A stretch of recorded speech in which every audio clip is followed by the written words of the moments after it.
अस्सलाम वालेकुम क्लास। आज जो हमारा टॉपिक है that is about the ionisation energy के बारे में है।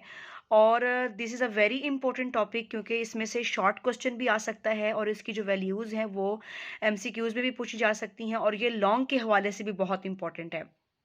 मतलब पहले पिछले बोर्ड बोर्ड में अक्सर जो है आयोनाइजेशन एनर्जी लॉन्ग में पूछा जाता है।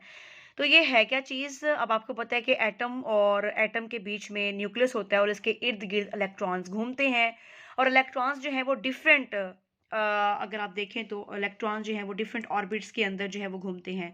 तो इसी तरह करते-करते शेल्स होते हैं और फिर हमारे पास एक होता है वैलेंस शेल, सबसे आखिर वाला शेल। तो आयोनाइजेशन एनर्जी कुछ रिलेटेड इसी से है कि मैं ये चाहती हूँ कि ये जो इलेक्ट्रॉन है ना इसको किस तरीके से मैं बाहर निकाल दूँ।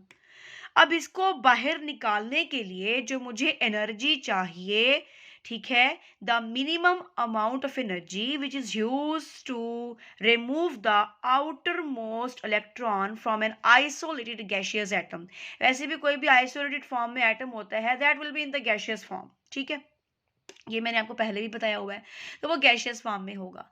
तो वो एनर्जी जो किसी भी इलेक्ट्रॉन को आउटर मोस्ट शेल से निकालने के लिए ज़रूरत होती है, that will be called as ionisation energy. इसकी डेफिनेशन कैसे होगी कि minimum amount of energy which is required to remove an electron from isolated gaseous atom.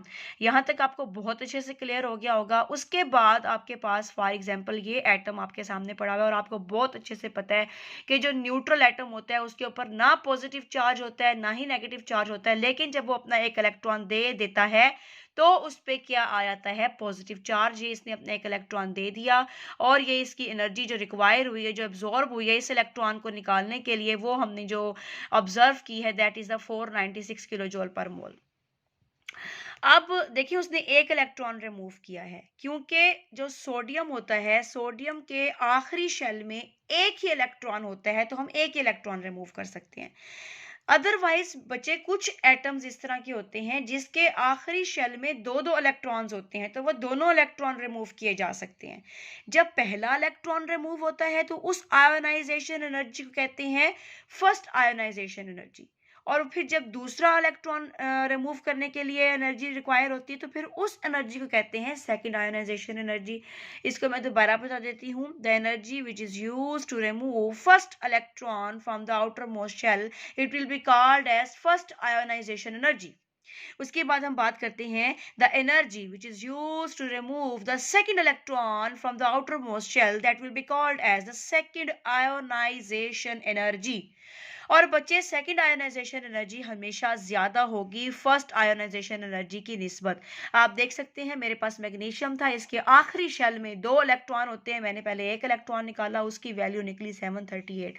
उसके बाद दो उसी एक इलेक्ट्रॉन निकले हुए एटम में से मैंने फिर एक और इलेक्ट्रॉन निकाला तो उसके ऊपर टू पॉजिटिव आ गए, तो वो आ गया 1451। अब आपने इस चीज़ को हमेशा याद रखना है कि सेकंड आयोनाइजेशन एनर्जी हमेशा हमेशा ज़्यादा होती है as compare to first ionisation energy के। ज़ाहिरी बात है, देखें मैग्नीशियम में 12 प्रोटॉन होते हैं और 12 ही उसमें इलेक्ट्रॉन होते हैं। प्रोटॉन पॉजिटिवली चार्ज और इलेक्ट्रॉन नेगेटिवली चार्ज। अब जब मैंने पहला इलेक्ट्रॉन रिमूव किया तो मेरे पास कितने रह गए? 12 में से 11 इलेक्ट्रॉन्स। जब मैंने दूसरा रिमूव करती हूँ तो वो कितने रहते हैं? 10।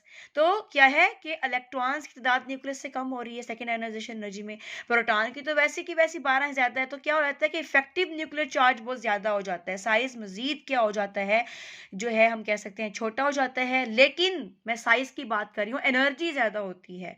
तो this is all about the ionisation energy trend. इससे नेक्स्ट लेक्चर में अपलोड होगा in the trend in the groups and trend in the periods about the ionisation energy. पहले हमने एटॉमिक रेडियस के बारे में पढ़ा and then we have studied about the ionic radius, and then today we are going to study about the ionization energy.